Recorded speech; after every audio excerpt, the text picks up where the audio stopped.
New York, I would say forget federal level, whatever, for New York and become a role model for the country. Just do everything you need to do to make progress. I'll be honest and say I really can't stand Facebook, but it is part of my job description, and it's important to keep tabs on what people are talking about, so I do have to log in fairly often. Now, the algorithm has decided that my feed should be filled with every lie there could be about renewable energy, and it's exhausting. But I recently came across a group that is the opposite. A breath of fresh air, pun intended, in your feed. This is Plugging In. I'm Barry Wygel.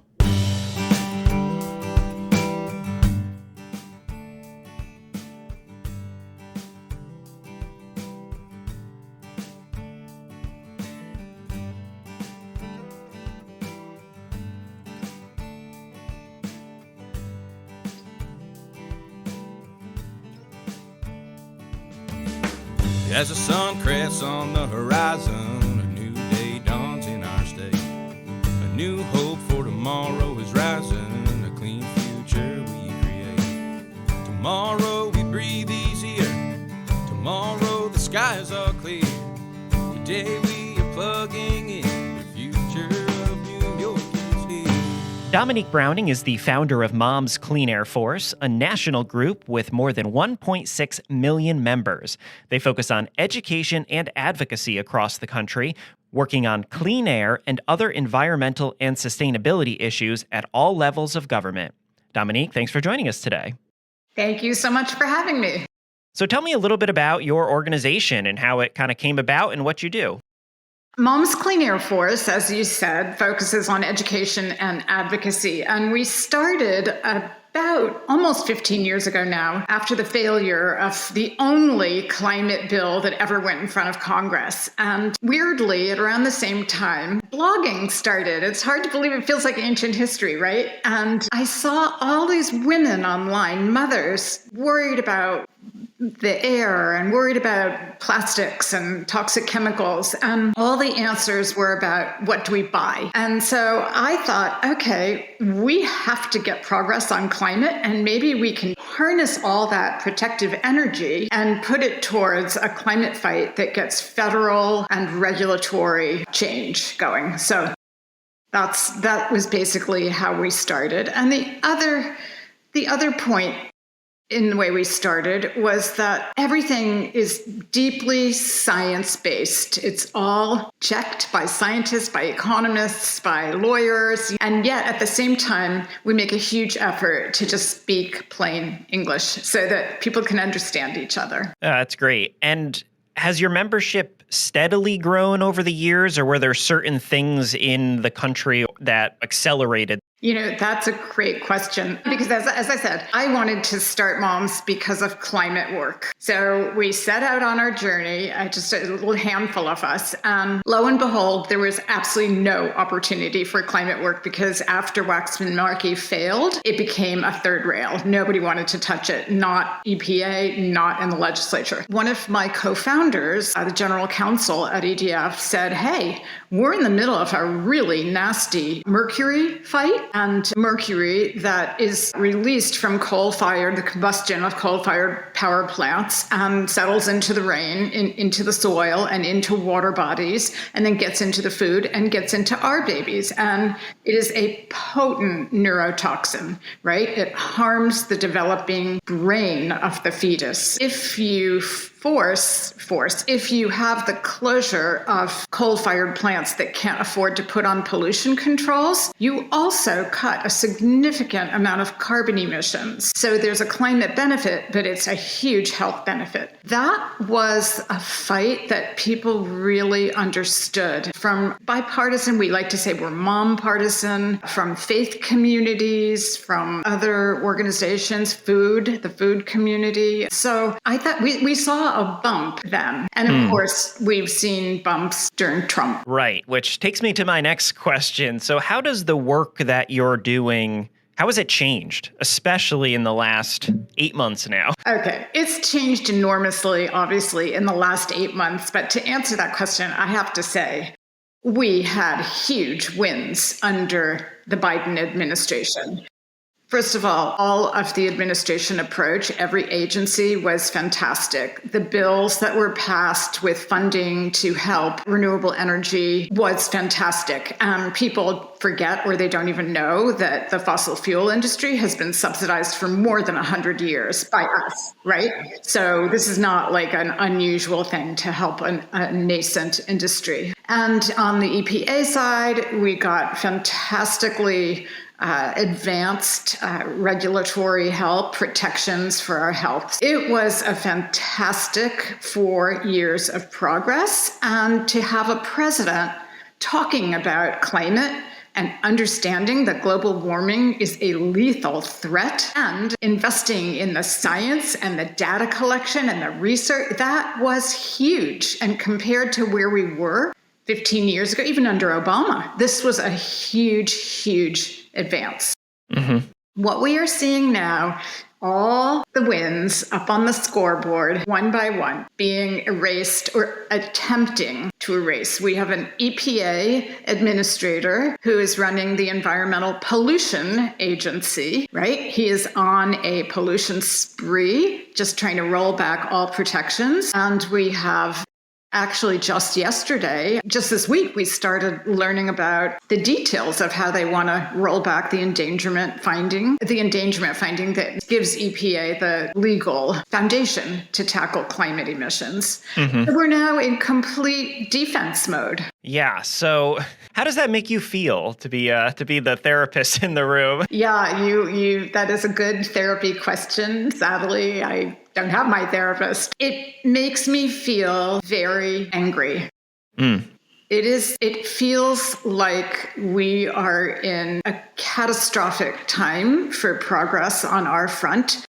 It feels like the level of cynicism and I would say immorality and cruelty is just off the charts. And that makes me angry. It makes me very angry. And that makes me feel even more like fighting. It just is it's a fight to hold back the tsunami of, quote, deregulation. Yeah. So what do we do? What does your organization do? What are you asking your members to do with those feelings they're having? Because you're certainly not alone. Yes, I know. We're all in the same boat, so to speak. What we ask people to do is obviously work within the system in terms of petitioning for the historical record, presenting testimony in front of EPA about why rollbacks are not a good idea, and then obviously protesting as much as and often as we can. But also, we do a lot of work at the state level. So we are asking our field organizers to really step up their work even more at the state level so that we can have progress going forward. How has social media impacted your work? You mentioned when this started, blogging was just becoming a thing. So it was, before everyone just sat all day on Facebook. How has that affected not just your work, but even just the debate that you're seeing? Well, in two ways. In one way, it's great because we get a lot of engagement. I often use our social media feeds as a focus group, so to speak. It's really interesting to me to read comments, and I'm a religious comment reader because I learn what people understand, what they don't understand, or where they're coming from. So the good side is our broader reach, more engagement, more channels and outlets, and more ways to direct people's energy. The bad side is much more lying, much more inaccuracy, much more onslaught and name calling. And so you have the spectacle of even the EPA administrator talking about this endangerment finding action is going to drive a dagger into the heart of those radical lefties and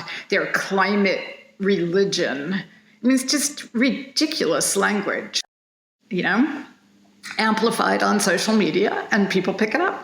Yes, and carry that banner, unfortunately. And I will say that's where I found your group is on Facebook, because I have to sit and read a lot of the comments for, to keep track of everything. And thankfully, someone must have shared or somehow came up in my feed, and I saw a post from your group, and I was like, hey, someone actually fighting back and putting some facts on this platform was not the norm, unfortunately, but I was glad to see that.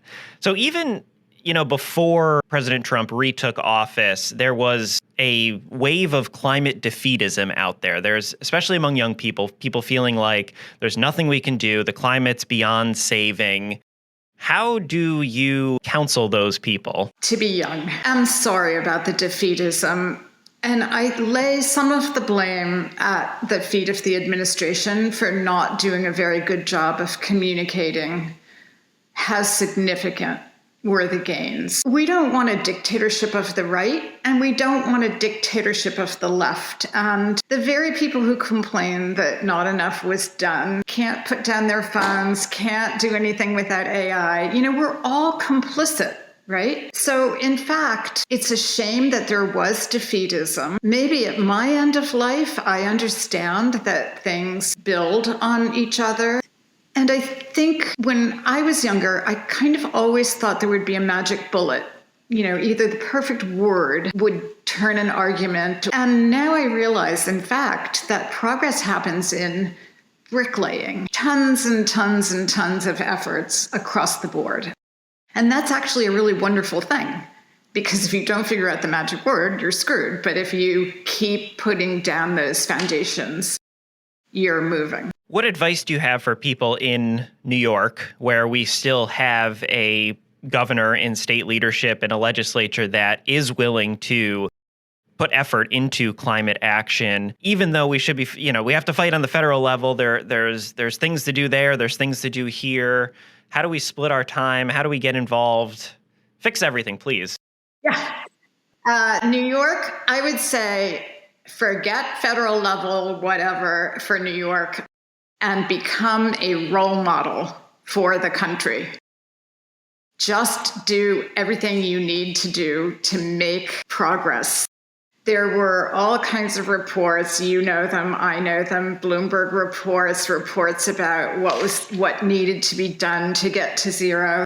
It's the deployment that is slowing down and has slowed down shamefully. And so that needs to change. And, I think about when I came to New York City in the 70s, Central Park was a disaster area. I had to roller skate through the park in order to get around fast enough so that I didn't get mugged or whatever. It was torn up and everything. And a few people, one person in particular, figured out something called public-private partnerships. And it was genius because it got private money partnering with the city, and the park was transformed. And I think New York State and the governor could try more on that front of public-private partnerships on getting things done. New York City in particular had a fantastic heating oil change. That was a really big deal. The air got much cleaner. A lot of private push happened there. So, I think we should have a massive solar deployment instead of all these gas lines that are getting put in, because then you're wedded to this infrastructure. So I think intention and then carrying it forward. And that just means pressure on the governor. And if people feel the same way that you do, how can they get involved with your group or learn more? Or are there other groups they should be looking into as well? Well, in New York, I would definitely look at entirely New York focused groups for one thing. But in terms of federal support and federal work, come to our website. The other thing is that I really believe in open source. So we've got all these resources about what is climate change, what are toxic chemicals, what is petrochemicals, all the rest of it. And those are fact sheets that anybody can use, anybody can download and print out or send. So we've got a lot of great information. And it really matters, even though people are on our side, supposedly, if they think people don't really care about climate, which is kind of what they think, there's nothing in it for them to make hard decisions or hard votes. So we have to be very loud. Dominique, thank you so much for joining us on the podcast today. Thank you so much for having me, and thank you for fighting so hard. Thank you for listening to this episode of Plugging In. I hope you learned something, and I hope you share this knowledge with someone else. It would be incredibly helpful if you leave us a 5-star review wherever you found this podcast. If there's a topic you would like us to cover in the future or have a question about clean energy, send us an email at podcast@aceny.org. You can follow us on social media using the links in the show notes, or consider joining our Clean Energy Supporters mailing list at aceny.org/support. Your support is crucial to creating a brighter and healthier New York. I'll see you next time. As the sun crests on the horizon, a new day dawns in our state. A new hope for tomorrow is rising, a clean future we create. Tomorrow we breathe easier. Tomorrow the skies are clear. Today we are plugging in the future